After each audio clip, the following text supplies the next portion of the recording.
చంద్రబాబు గారు బాధ్యతలు స్వీకరించారు కదా సార్, దాని మీద మీ అభిప్రాయం? బాగానే ఉంది, అంత బాగానే ఉంది. ఏమి అంత బాగానే ఉంది, దానికంటే బాగానే ఉంది. వైకాపా కంటి మీద దీని మీద బాగానే ఉంది. ఇప్పుడు పట్టాదారు పుస్తకాలు కూడా అంటే జగన్ ఫోటోలు అనేవి తీసేసి కేవలం రాజముద్రలే ఉండాలని నిర్ణయించారు చంద్రబాబు గారు. దీన్ని ఎలా చూడొచ్చు? దీని మీద మీ స్పందన? బాగానే ఉండదు, వాడు పోతూ వాడు తీసేసుకుని ఈడు వేసుకుంటాడు అంతే, దాంతో ప్రాబ్లం ఏమి ఉండదు. అంటే ఎటువంటి ప్రభుత్వం అంటే ఏ ప్రభుత్వం వచ్చినా ఆ ప్రభుత్వానికి అంటే పార్టీలకు సంబంధించిన రంగులు కానీ ఫోటోలు కానీ ఎలాంటివి లేకుండా కేవలం రాజ్యానికి సంబంధించి గవర్నమెంట్కి సంబంధించిన వాటివే వేయాలి అని నిర్ణయం తీసుకున్నారు. బాగానే ఉంటుంది, ఎంత ప్రాబ్లం మంచిదే, మంచిదే, లాభమే, నష్టమేం లేదు. ఇంకా ఇప్పుడు పిన్నెల్లి రామకృష్ణ గారిని అరెస్ట్ చేసి సెంట్రల్ జైలుకి తరలించారు కదా సార్, దాని మీద మీ స్పందన?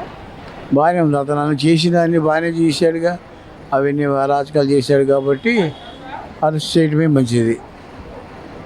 ఇప్పుడు పిన్నెల్లి రామకృష్ణ మీద వచ్చినటువంటి ఆరోపణలన్నీ నిజమేనంటారా సార్? నిజమే, కాకపోతే అన్ని కనపడుతూనే ఉన్నాయి, వాళ్ళని చేయటం గుండా పాలన కదా అదంతా. కేవలం తమ కార్యాలయాలను కక్షపూరితంగా కూల్ చేస్తున్నారని పేర్ల నాని గారు కూడా పేర్కొంటున్నారు. ఎంతవరకు వాస్తవం అంటారు? అవును, కష్టం, వాడు ఎన్ని చేశాడు, నాని కూడా వెళ్ళిపోయాడు కదా బయటికి. అంటే పార్టీ కార్యాలయాల్ని కేవలం కక్షపూరితంగా వాడు చేసిన దానికి వీడు చేసిన సరిపోయింది, దాంట్లో కాంప్రమైజ్ అయిపోయారు అంతే. అంటే ప్రజావేదికను కూల్చడం ద్వారానే ఇలాంటి అంటే ఇలాంటి కుట్రలు కక్షలు అంటే ఇలాంటి వ్యవహారాలు వాడు చేశాడుగా, వాడు చేశాడు వీడు చేశాడు అంతే, సరిపోయింది. ఇక దీని గురించి ఏమీ లేదు, నో కామెంట్. లేదు, అది అక్రమంగా కట్టించారని కొంతమంది. అవును, వాడు కట్టించుకున్నాడుగా, వాడు జగన్ కట్టించుకుని లోపల అన్ని బిల్డింగ్లు కట్టించుకున్నాడు, అన్నీ అవన్నీ అక్రమంగానే వేసుకున్నాడు, రోడ్డు ఎంత వేసుకున్నాడు, అవన్నీ ప్రజల సొమ్ముతోనేగా అవన్నీ చేసుకుంది. అవన్నీ ఇప్పుడు పెన్షన్ కూడా సచివాలయ సిబ్బందితో పంచమని 1వ తారీఖున చంద్రబాబు గారు ఆదేశించారు. ఎలా చూడొచ్చు అంటారు? బాగానే ఉంటుంది, ఆడకన్నా ఇది కొంత మెరుగ్గానే ఉంటుంది పాలన. ఇటువంటి క్రియల వల్ల వాలంటీర్ వ్యవస్థ మీద ఏమైనా ప్రభావం? ఏమీ ఉండదు, ఏమీ ఉండదు. ఎందుకు వాలంటీర్లు ఉంచుతారంటారా, తీసేస్తారు? ఉంచుతారు.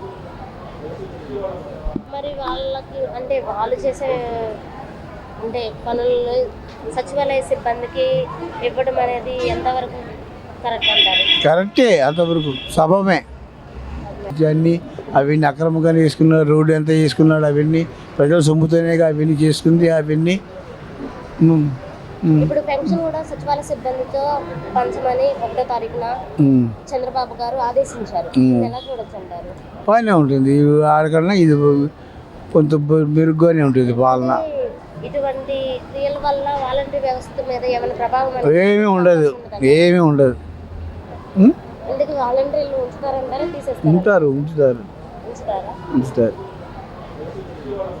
మరి వాళ్ళకి అంటే వాళ్ళు చేసే అంటే పనులు సచివాలయ సిబ్బందికి ఇవ్వడం అనేది ఎంతవరకు కరెక్ట్ అంటారు? కరెక్టే, అంతవరకు సబమే.